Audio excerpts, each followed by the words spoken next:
तो सेक्शन 127 में हमने देखा कि सदोष अवरोध होता क्या है कि जो कोई किसी व्यक्ति का इस प्रकार सदोष अवरोध करता है कि उस व्यक्ति को निश्चित परिसीमा से परे जाने से निवारित कर दे, वह उस व्यक्ति का सदोष परिरोध करता है कहा जाता है। सदोष परिरोध का मतलब होता है कि व्यक्ति एक तरीके से सदोष अवरोधी तो कर रहा है, रोक रहा है, लेकिन कैसे रोक रहा है? वो किसी व्यक्ति के लिए निश्चित परिसीमा से परे जाने से निवारित कर दे, यानी एक तरीके से कहें हम सर्टेन सब्सक्राइबिंग लिमिट। क्या कर रहा है सामने वाला व्यक्ति? निश्चित परिसीमा से जाने से रोक रहा है हमें। क्या कर रहा है सामने वाला व्यक्ति? सामने वाला व्यक्ति कर रहा है एक तरीके से हम कहें किसी व्यक्ति के लिए कमरे में बंद कर देता है। मैंने इलस्ट्रेशंस दिया था, कमरे में बंद कर देता है और उसका लॉक लगा देता है। तो उस व्यक्ति ने क्या किया है, अब हम उस एक तरीके से कमरे से या रूम से हम निकल नहीं सकते बाहर, तो सामने वाले व्यक्ति ने हमें रोका है एक तरीके से। तो उसने क्या किया है? उसने अपराध किया है सदोष परिरोध का। अब हम देखते हैं सदोष परिरोध के लिए कैसा एक तरीके से ये अपराध कैसे करता है कोई व्यक्ति। एक तरीके से कहें हम रॉन्गफुल रेस्ट्रेंट करके करता है, यदि पहले वो रोकता है। सदोष अवरोध में देखा था हमने, सदोष अवरोध और सदोष परिरोध में दोनों में डिफरेंस हो समझ लीजिए। सदोष अवरोध में बात करते हैं हम कि एक व्यक्ति का जाने का अधिकार है, किसी निश्चित एक दिशा से रोक रहा है। लेकिन इसमें सदोष परिरोध की बात करें हम तो चारों तरीके से व्यक्ति के लिए रोक रहा है, निश्चित परिसीमा से बाहर जाने से। आप रूम के बाहर नहीं जा सकते, ठीक है। अब इसके इलस्ट्रेशंस की बात की गई है तो इलस्ट्रेशंस निकालें। या को दीवार से घिरे हुए स्थान में प्रवेश कराकर का उसमें ताला लगा देता है, इस प्रकार या दीवार की परिसीमा से परे किसी भी दिशा में नहीं जा सकता है, का ने या का सदोष परिरोध किया है। जैसा कि मैंने अभी इलस्ट्रेशंस इससे पहले मैंने एक्सप्लेन किया था, वही इलस्ट्रेशन है। दूसरा इलस्ट्रेशन बात कर रहा है, ए नामक व्यक्ति है, वो एक भवन से बाहर जाने के लिए द्वारों पर क्या बैठा दे देता है, एक तरीके से बंदूकधारियों को, मनुष्यों को बैठा देता है और या से कह देता है कि यदि या भवन से बाहर जाने का प्रयत्न करेगा तो बे या को गोली मार देंगे, का ने या का सदोष परिरोध का अपराध किया है। एक व्यक्ति ने क्या किया, सामने वाले व्यक्ति के लिए बंद कर दिया किसी हॉल में, और एक आपने देखा होगा पहरेदार लगे रहते हैं, और मेन गेट पे उसने पहरेदार लगा दिया कि यदि ये यहाँ से बाहर निकले तो आप इसे शूट कर देना, गोली चला देना। तो ऐसी कंडीशंस में हम माने कि आपने क्या किया है, आपने सदोष परिरोध का अपराध किया है। अब हम देखते हैं कि ठीक है, ये तो समझ में आ गया, बंदूकधारी भी समझ में आ गया, कमरे में भी बंद समझ में आ गया। अब हम कहते हैं क्या कोई व्यक्ति जीव जंतु से भी सदोष परिरोध का अपराध करा सकता है? बनाते हैं इलस्ट्रेशंस। ए नामक व्यक्ति है कोई, उनके कुत्ते हैं। अब वो क्या कार्य करता है, एक व्यक्ति के लिए एक तरीके से कहें हम को, वो एक अपना बाड़ा वगैरह है, उसमें उस व्यक्ति के लिए चार दीवालों में एक तरीके से कहें उसमें बंद कर देता है, और बाहर कोई ऐसा जीव जंतु या खतरनाक जानवर के लिए छोड़ देता है कि यदि यह व्यक्ति जो एक तरीके से कहें जो लिमिट पार करेगा, यदि जो गेट से निकलेगा तो सामने वाला जो पालतू जानवर है हमारा, उसके लिए इतनी ट्रेनिंग दी है कि वो उस व्यक्ति के लिए, अननोन पर्सन के लिए, वो व्यक्ति एक तरीके से काट लेगा या उसे हार्ट या ग्रीवियस हर्ट पहुंचा देगा। तो ऐसी कंडीशंस में आपने क्या किया है, सदोष परिरोध का अपराध किया है। उसके बाद आप देखें इसकी पनिशमेंट की, तो सदोष परिरोध की पनिशमेंट है तो सबसेक्शन 2 में इसकी पनिशमेंट है। तो सेक्शन 127 का सबसेक्शन 2 बात कर रहा है पनिशमेंट की। जो कोई किसी व्यक्ति का सदोष परिरोध करेगा वह दोनों में से किसी भी भांति के कारावास से जिसकी अवधि 1 वर्ष तक की हो सकेगी या जुर्माने से जो 5,000 रुपए तक का हो सकेगा, दोनों से दंडित किया जाएगा। यदि आप किसी व्यक्ति का सदोष परिरोध करते हैं, सदोष परिरोध किस सेक्शन के अकॉर्डिंग, सेक्शन 127 के सबसेक्शन 2 के अकॉर्डिंग, तो आपके लिए पनिशमेंट होगी 1 वर्ष और 5,000 रुपए जुर्माना या दोनों से दंडित किया जाएगा। आप इसका सबसेक्शन 3 निकालें। सबसेक्शन 3 क्या बात कर रहा है समझें। सबसेक्शन 3 बात कर रहा है सदोष परिरोध की। इसमें 3 या अधिक दिनों तक आप किसी व्यक्ति के लिए परिरोध करते हैं, तो मैं समझाता हूं आपके लिए, आप अंडरलाइन करें। जो कोई किसी व्यक्ति का सदोष परिरोध 3 या अधिक दिनों के लिए, सदोष परिरोध 3 या अधिक दिनों के लिए, अंडरलाइन करें आप, वह दोनों में से किसी भी भांति के कारावास से जिसकी अवधि 3 वर्ष तक की हो सकेगी या जुर्माने से जो 10,000 रुपए तक का हो सकेगा, दोनों से दंडित किया जाएगा। यदि आप किसी व्यक्ति के लिए 3 दिन तक सदोष परिरोध करते हो तो ऐसी कंडीशंस में आपके लिए 3 वर्ष तक की सजा है या 10,000 रुपए जुर्माना है या दोनों है। उसके बाद मैं बात करता हूं, एक तरीके से देखें सेक्शन 127 का सबसेक्शन 4।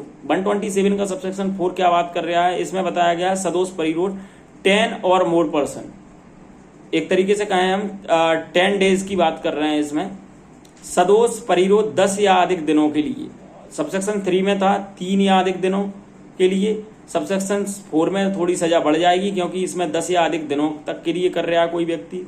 चलिए रीड करते हैं। जो कोई किसी व्यक्ति का सदोष परिरोध 10 या अधिक दिनों के लिए करेगा वह दोनों में से किसी भी भांति के कारावास से जिसकी अवधि 5 वर्ष तक की हो सकेगी और जुर्माना 10,000 रुपए तक से कम नहीं होगा के लिए दायी होगा। यदि आप किसी व्यक्ति के लिए सदोष परिरोध करते हो सबसेक्शन 4 के अकॉर्डिंग 10 या अधिक दिनों तक के लिए, तो ऐसी कंडीशंस में आपके लिए 5 वर्ष तक की सजा है और 10,000 से कम जुर्माना नहीं होगा। ठीक है। उसके बाद आप सेक्शन 127 के सबसेक्शन नंबर 5 पे लिखिए VIP, वेरी वेरी मोस्ट। इसमें रेट निकलने पे अंडरलाइन करें आप, इसमें रेट की बात की गई है। जो कोई यह जानते हुए किसी व्यक्ति को सदोष परिरोध में रखेगा कि उस व्यक्ति को छोड़ने के लिए रेट सम्यक रूप से निकल चुकी है, वह किसी अवधि के उस कारावास जिससे कि वह इस अध्याय की किसी अन्य धारा के अधीन दंडनीय हो के अतिरिक्त दोनों में से किसी भी भांति के कारावास से जिसकी अवधि 2 वर्ष तक की हो सकेगी दंडित किया जाएगा और जुर्माने के लिए भी दंडनीय होगा। एक तरीके से हम देखें, ये बात कर रहे हैं बंदी प्रत्यक्षीकरण रिट की। बंदी प्रत्यक्षीकरण क्या होता है, समझते हैं, कब लगाई जाती है, कौन कौन से आर्टिकल यूज होते हैं। तो हम देखते हैं बंदी प्रत्यक्षीकरण जो रिट हैं या जितनी भी रिट हैं हम देखें, आर्टिकल 32 सुप्रीम कोर्ट में रिट फाइल की जाती है। जो 5 प्रकार की रिट है इंडियन कॉन्स्टिट्यूशन के अकॉर्डिंग, आर्टिकल 32 में सुप्रीम कोर्ट के पास पावर है और आर्टिकल 226 में हाई कोर्ट के पास पावर है। ठीक है। हम इसमें एक और चीज समझते हैं, इन दोनों में यदि हम कहें हाई कोर्ट और सुप्रीम कोर्ट में, तो रिट के मामले में सबसे ज्यादा शक्ति किसे प्रदान है। तो यहाँ पे मैं आपके लिए बता दूं, यहाँ पे हाई कोर्ट के लिए रिट से संबंधित ज्यादा अधिकार प्राप्त है सुप्रीम कोर्ट से ज्यादा। क्यों? क्योंकि सुप्रीम कोर्ट के लिए केवल फंडामेंटल राइट के संबंध में ही कार्रवाई करने की, प्रोसीड करने का अधिकार है, जबकि हम कहें हाई कोर्ट के लिए फंडामेंटल राइट या कोई अदर लीगल राइट है उसके लिए भी रिट फाइल करने का अधिकार है। आप कर सकते हो, तो वो उन मामलों के लिए, अन्य मामलों के लिए भी देखेगा। ये डिफरेंस हो गया। एक बार इंटरव्यू में भी पूछा गया है कि हाई कोर्ट और सुप्रीम कोर्ट के रिट के संबंध के जो जुरिडिक्शन के मामले में किससे ज्यादा अधिकारता है, तो मोस्टली लोग सुप्रीम कोर्ट कहते हैं कि सुप्रीम कोर्ट के लिए नहीं, ये है क्योंकि वो समझते हैं कि बड़ा कोर्ट है। ऐसा नहीं है। हाई कोर्ट के लिए जो एक तरीके से कहें रिट के संबंध में, क्योंकि सुप्रीम कोर्ट के लिए तो केवल एक ही है कि फंडामेंटल राइट के संबंध में ही प्रावधानित है कि रिट के संबंध में पावर है, और उसके लिए कोई अदर राइट भी है। फंडामेंटल राइट तो है ही हाई कोर्ट के लिए, कोई अदर राइट भी है, तो ऐसी कंडीशन में माना जाएगा। हम देखें 120 एक तरीके से 127 के जो सबसेक्शन 5 था, मैंने इंपोर्टेंट लिखाया है, उसमें मैंने बताया है कि कैसे तरीके से रिट निकालते हैं।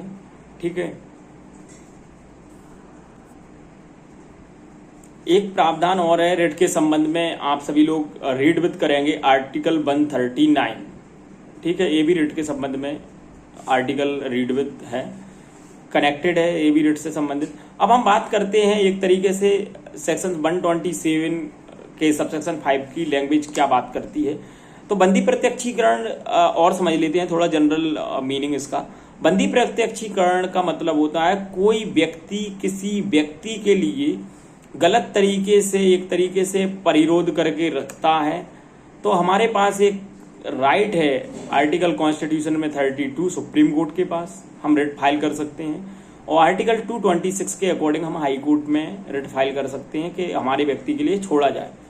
यदि रिट कोर्ट ने निकाल दी है कि इस व्यक्ति के लिए छोड़ा जाए और फिर भी कोई व्यक्ति उसे रेस्ट्रेंट करके रखता है, तो क्या उसने कोई अपराध किया है? उसने बिल्कुल अपराध किया है। 127 की क्लॉज 5 का, सबसेक्शन 5 का। इस पे एक क्वेश्चन आया था कि एक जेलर है, उसके लिए कोर्ट ने डायरेक्शंस दिए कि इस अपराधी के लिए छोड़ दिया जाए, और वो जानते हुए, उस डायरेक्शन को देखते हुए उसने क्या है, उस कैदी के लिए नहीं छोड़ा। तो उसने कौन सा अपराध किया? तो उसने 127 के क्लॉज सबसेक्शन 5 के अकॉर्डिंग अपराध किया है, क्योंकि उसकी ड्यूटी थी कि वो उस व्यक्ति के लिए छोड़े। अब देखते हैं हम इसके लिए 127 का सबसेक्शन 5। जो कोई यह जानते हुए किसी व्यक्ति को सदोष परिरोध में रखेगा कि उस व्यक्ति को छोड़ने के लिए रिट सम्यक रूप से निकल चुकी है, वह किसी अवधि के उस कारावास जिससे कि वह इस अध्याय की किसी अन्य धारा के अधीन दंडनीय हो के अतिरिक्त दोनों में से किसी भी भांति के कारावास से जो 2 वर्ष तक की हो सकेगी और प्लस फाइन है इसमें के लिए भी दायी होगा। यदि किसी न्यायालय ने, मैंने बताया था ना वो कैदी वाला एग्जाम्पल, यदि किसी कोर्ट ने रिट निकल चुकी है कि इस व्यक्ति के लिए छोड़ा जाए और उस व्यक्ति के लिए क्या है, सामने वाला व्यक्ति नहीं छोड़ता है, तो ऐसी कंडीशंस में उसके लिए कितनी पनिशमेंट होगी? 2 वर्ष तक का कारावास प्लस फाइन हुआ। अब सेक्शन 127 का एक तरीके से हम कहें सबसेक्शन 6 निकालें आप। सबसेक्शन 6 बात करता है कि जो कोई किसी व्यक्ति का क्या करेगा, सदोष परिरोध इस प्रकार करेगा जिससे यह आशय प्रतीत होता हो कि ऐसे परिरोध व्यक्ति से हितबद्ध किसी व्यक्ति को या किसी लोक सेवक को ऐसे व्यक्ति के परिरोध की जानकारी ना होना पाए या एतस्मिन् पश्चात वर्णित किसी ऐसे व्यक्ति या लोक सेवक को ऐसे परिरोध के स्थान की जानकारी ना होने पाए या उसका पता वह ना चला पाए वह उस दंड के अतिरिक्त जिसके लिए वह ऐसे सदोष परिरोध के लिए दंडनीय हो, दोनों में से किसी भी भांति के कारावास से जो 3 वर्ष तक का हो सकेगा प्लस फाइन से दायी होगा। क्या बात कर रहे हैं? एक तरीके से आप क्या कर रहे हो, सदोष परिरोध कर रहे हो आप किसी ऐसे व्यक्ति के लिए जो हितबद्ध किसी व्यक्ति को, या तो किसी ऐसे व्यक्ति के लिए आप सदोष परिरोध कर रहे हो जो किसी व्यक्ति से एक तरीके से इंटरेस्ट रखता है, या कोई एक तरीके से कहें लोक सेवक को ऐसे व्यक्ति की जानकारी ना हो, यानी पब्लिक सर्वेंट भी इसका पता नहीं लगा सके कि इस व्यक्ति के लिए क्यों आपने परिरोध किया है। ऐसी कंडीशंस में आप ऐसे स्थान पर रखते हो किसी व्यक्ति के लिए जिसके पब्लिक सर्वेंट भी इसकी जानकारी नहीं लगा पाए या ना पता चला पाए, तो ऐसी कंडीशंस में आपने अपराध किया है। तो ऐसी कंडीशंस में हम बताएं आपके लिए इसमें पनिशमेंट है, यदि आप ऐसे करके सदोष परिरोध करते हो तो ऐसी कंडीशंस में 3 वर्ष तक की सजा है प्लस जुर्माना भी है। उसके बाद मैं बात करता हूं सेक्शन 127 के सबसेक्शन 7 की। सेक्शन 127 का सबसेक्शन 7 निकाल लें। इसमें बात की गई है, एक तरीके से हम देखें संपत्ति और मूल्यवान प्रतिभूति के लिए उद्धापित करने की बात की गई है। यदि इलीगल तरीके से आप करते हो तो आपके लिए पनिशमेंट है। देखते हैं, जो कोई किसी व्यक्ति का सदोष परिरोध इस प्रयोजन से करेगा कि उस परिरुद्ध व्यक्ति से या जिससे हितबद्ध किसी व्यक्ति से कोई संपत्ति या मूल्यवान उद्धापित की जाए, या उस परिरुद्ध व्यक्ति को या उससे हितबद्ध किसी व्यक्ति को ऐसे कोई अवैध बात को करने के लिए या कोई ऐसी जानकारी देने के लिए जिससे अपराध किया जाना शुक्र यानी होता फैसिलिटी प्रदान करना, शुक्र हो जाए या मजबूत किया जाए, वह दोनों में से किसी भी भांति के कारावास से जिसकी अवधि 3 वर्ष तक की हो सकेगी प्लस फाइन है। क्या कर रहे हो आप? सदोष परिरोध कर रहे हो किस व्यक्ति का? जिसका उस प्रॉपर्टी से इंटरेस्ट है, जो उस प्रॉपर्टी से संबंध रखता है। कौन सी प्रॉपर्टी से? मूल्यवान प्रतिभूति से। मूल्यवान प्रतिभूति मैंने बताया था, मूल्यवान प्रतिभूति क्या होती है? ऐसी संपत्ति जिसका कोई वैल्यूएबल मूल्य हो, जिसके लिए हम एज अ राइट हमें मिले, हम एज अ राइट उस पर क्लेम कर सकते हैं, उसे हम मूल्यवान प्रतिभूति कहते हैं। ठीक है।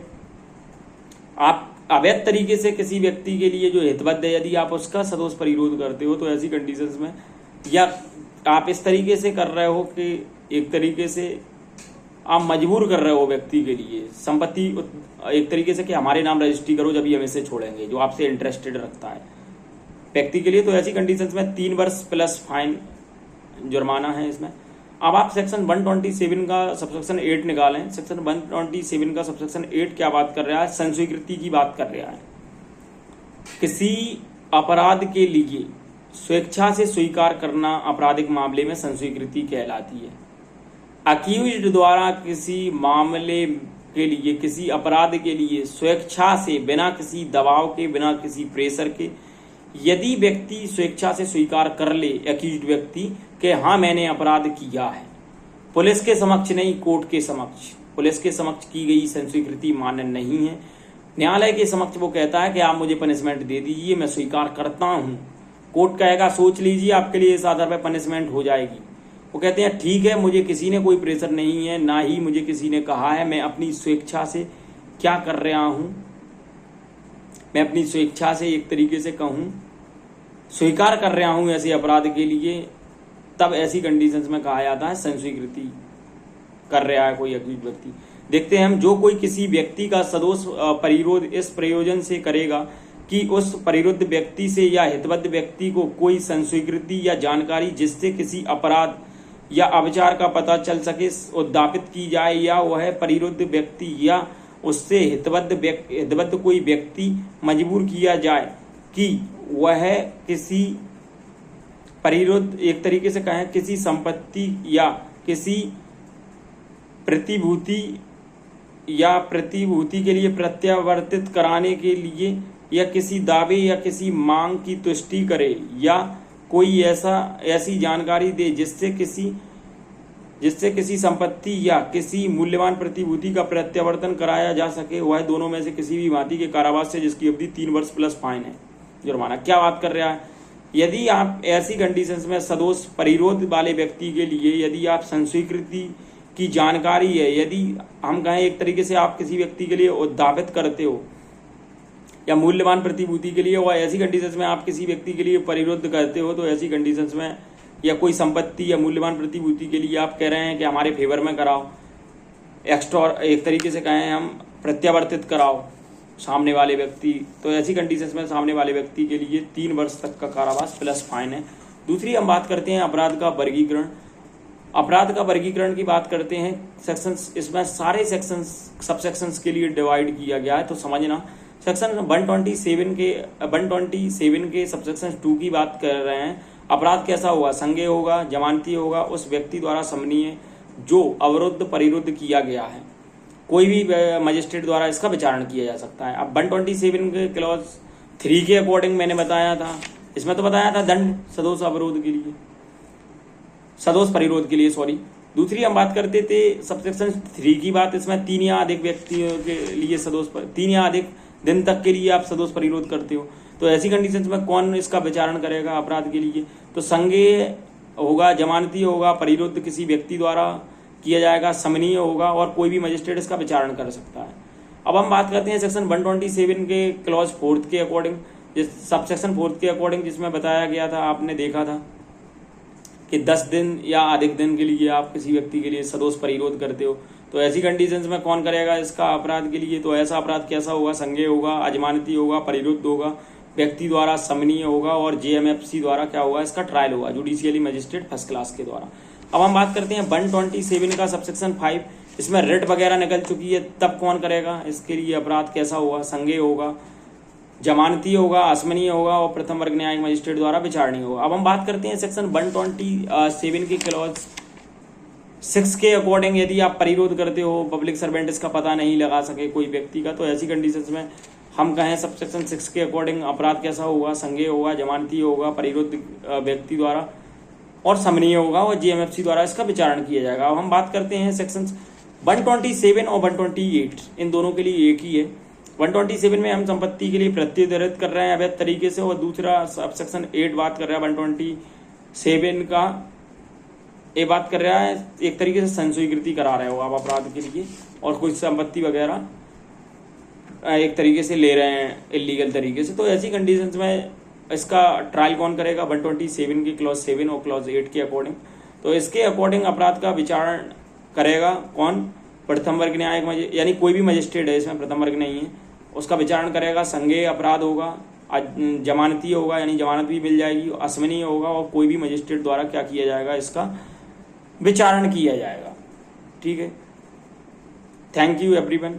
यदि हमारी वीडियो जो एमपी एडीपीओ, एमपी सिविल जज एवं अदर जुडिशरी के पॉइंट ऑफ व्यू से JMS law classes, judiciary mission success द्वारा जो आपके लिए क्लासेस संचालित की जा रही हैं, यदि आपके लिए वीडियो अच्छी लगे तो प्लीज़ हमारे चैनल के लिए लाइक, सब्सक्राइब एंड शेयर जरूर करें। Thank you. जिससे क्या होगा, आपके लिए आने वाले सेशंस के आपके लिए सारे वीडियो हैं, वो सारी क्लासेस हैं, वो इजीली से मिल सकती हैं। Thank you everyone.